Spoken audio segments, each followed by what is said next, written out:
Red 2 standing by, all 4 lit, and in the green, welcome back to Bomberman 64 and another post-commentated episode.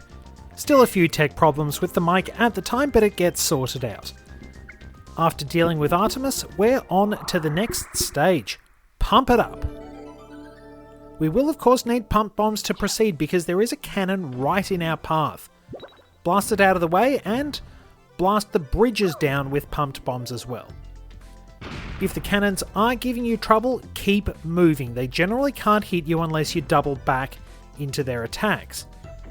And this level can be beaten pretty easily. In fact, Blue Resort works very smoothly. You can work out where to go and clear the levels very fast. So of course we'll want to bomb down that bridge and proceed over it and up this very narrow staircase. Interesting little point, you can actually see part of the previous level just down there. I'll talk a bit more about that later on. Somehow I managed to get that to go off the edge. If you're going to screw up, do it in style. Much more memorable that way. And there are many creative ways you can screw up. But we do want to succeed, so we have to shut off the water flow by raising that gate. So the area down there is going to be free for us to move around in.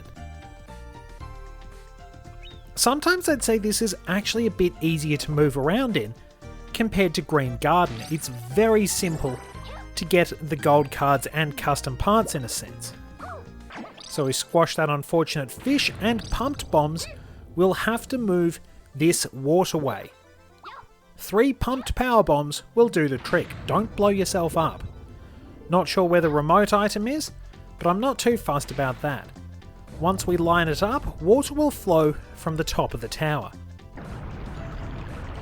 Right into that statue. At least it's called a statue anyway. And we could just see Bomberman there, and the entryway to the boss is open. Let's head out of the level and get our time-based gold card. So little moment of celebration for Bomberman, but we do have a pretty challenging boss coming up. At least it can be tough for first timers. Even with practice, it's still kind of dangerous if you're going for all the gold cards. Our boss is called Leviathan. It's a giant anglerfish. Presumably it's going to be a female anglerfish because they are the larger ones. The males are actually considerably smaller, and when they mate with the females they essentially latch on and sort of fuse with them, essentially being reduced to a sack of withered flesh and its reproductive organs. Anyway, our gold cards for Leviathan. You have to bomb that lure. You have to throw a bomb in its mouth. You have to bomb its tail. And you also have to get the raft down to 1 log. Now that didn't go very well, and Bomberman doesn't look very good at as a pancake, sorry. You have a lot of time to do this because it can be a tough fight. Anyway, I was trying for the throw the bomb in Leviathan's mouth gold card. If you destroy that lure, he won't do certain attacks, or maybe she won't do certain attacks, and you can't get that gold card. Now we want to throw the bomb into its mouth, like so. That will of course deal damage to it. I believe you may be able to defeat it by using a pumped bomb. Anyway, we got it 1 hit on the antenna, lure, whatever it is. And there we are, a second one, so that's 2 gold cards down. So we have to watch out for this attack because the bubbles can wind up sending the bombs back at you. Be very careful, time everything correctly, and you'll have it no trouble. The waiting around is probably the worst part of this. So we have to wait for it to launch the attacks, but thankfully it is cooperating and just using that bubble splashing attack. The other one we don't want to worry about just yet. And there we go, 3 out of the 4 gold cards you can get by fighting Leviathan. We'll need to knock its health down to 1 heart. Its health is down to 1 heart before we do the next stage. Now this is its strongest attack. It'll launch sort of blades of water at you which will cut off logs on the raft. For the last gold card you have to get the raft down to 1, and you have to stay on when the tidal wave comes at you. You also have to make sure you don't fall off. That's the worst part about this. Anyway, I unfortunately missed. Missed again, rubber arms, and I think I nearly blew myself up. But however, if you are down to 1 log on the raft, that little blade won't trouble you. You just have to avoid the tidal wave. Now, I admit I was panicking a bit by this because it was getting tense and I hadn't paid attention to what the time was. Anyway, we put in a good throw, and somehow that counted, and Leviathan is sunk. Somehow keeping pace with us. Oh no, we're leaving him behind now. So that shows off all the gold cards for Leviathan. Fairly impressive run. I was actually surprised I did that first time. Now, I am going to reassure you, I'm still the same person who manages to screw up in spectacular ways. Admittedly, that's half the fun of multiplayer, like I was discussing in the previous episode. I didn't quite get my thoughts across as coherently as I'd have liked to, but while we watch the lead up to yet another stupid death, I can probably talk about that a little bit. I've always favoured local multiplayer, just hanging out with friends, having fun, and creating all sorts of wonderful memories. That's why I like Bomberman 64 so much. So many great memories are attached to it. You will note that yes, I did double back into an explosion trying to get a bomb pickup. The gold card we want is in the other box. I'm going to keep the whole journey through Pump It Up as the episode because otherwise I won't really have very much. Things went pretty smoothly, and the Blue Resort levels are very easy to navigate. I suppose that contest between local and online is just part of the way video games have changed. I admit that online has its perks, it has its negatives. Local has a few disadvantages along the way as well. You've got to buy some of those extra peripherals and things like that. I mean, if you want to play Four Swords Adventures as it was meant to be played, you need the GameCube, you need the game, you need 4 Game Boy Advances, you need 4 cables for that. It's a bit of a mess. But it would be worth it if you did manage to pull it off. You would make some pretty good memories assuming you weren't screwing each other over. It's kind of odd how just sort of screwing each other over in basically local multiplayer winds up turning into spectacular memories you can laugh about. But screwing people over in online winds up basically the basis for vitriol. It's kind of unfortunate. Maybe it's the anonymity of the internet that's a bit of a problem. I do like to believe the best in people. I'm going to cut off a little bit so that we can see that Sirius has some advice about moving that waterway.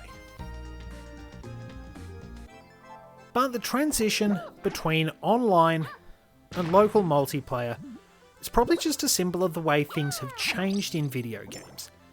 Now I'll admit, without sounding too old, I've seen a lot of changes. I probably haven't seen as many, the massive advancements early on between the NES, the SNES and the Nintendo 64, but I've seen things change from the Nintendo 64 era onwards. At the time, for example, Mario 64's camera was revolutionary. The fact that you did actually have a camera you could control was pretty impressive. Of course, these days it's actually kind of janky. It's not kind of janky, it actually is really janky. Now, the camera in Bomberman 64 isn't too bad. The 8-point setup and the fact that you can zoom in and out and you can usually find the right angle to see where you're going is pretty helpful. But I mean, this doesn't really stand out as a platformer. The multiplayer is great, but it doesn't stand out as a platformer because the Nintendo 64 has heaps and heaps of them. But now, when we're getting new platformers, they're almost throwbacks to the old days in a sense. While I'm getting the first custom part, which is very easy to find, I'd like you to note that just down on the right, you can see part of Switches and Bridges, the first stage in Blue Resort, a very nice touch that shows how well everything is connected. But basically, I've seen control styles evolve. GoldenEye, which I talk up a lot, one of my favourite games.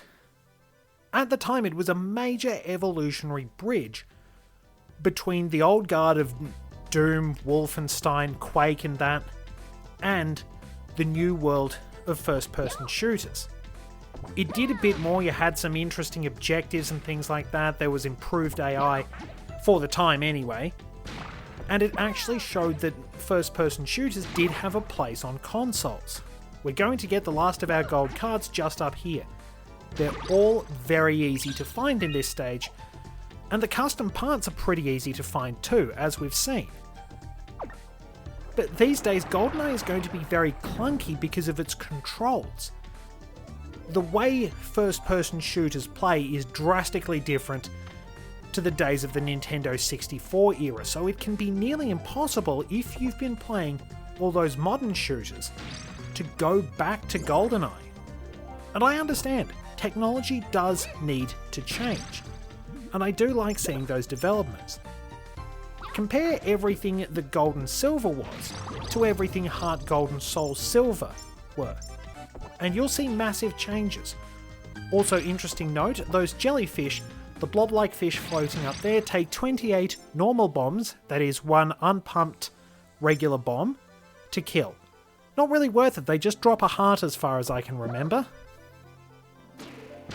But, as I said, it is fascinating seeing how everything changes and develops over time. The technological differences are astounding. But, does this make the older games bad? Not necessarily, it just means that technology has moved on and built on them. Super Mario 64 is still a great game, I love it, but as a platformer, it's going to wind up looking a bit iffy sometimes, because so many games learned from it. They took the mistakes, and they built on what was good as well to make even better games. So it's basically that the industry developed, because everything gets better, that the people who did it first wind up looking a bit rusty. David Bowie said, "It's not who does it first, it's who does it second." It's something interesting to note with Breath of the Wild, for example. Now this has a lot going for it, but I think that in time Breath of the Wild is going to be seen as a bit clunky and awkward. I mean, I already hate the breakable weapon system, but we've all heard enough about that.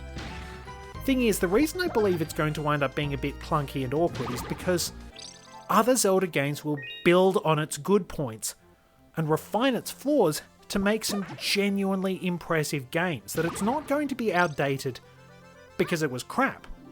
It's going to be outdated because everything built on it, developed and made even better games based on its already good points. It's kind of strange to say perhaps, but I do genuinely believe it.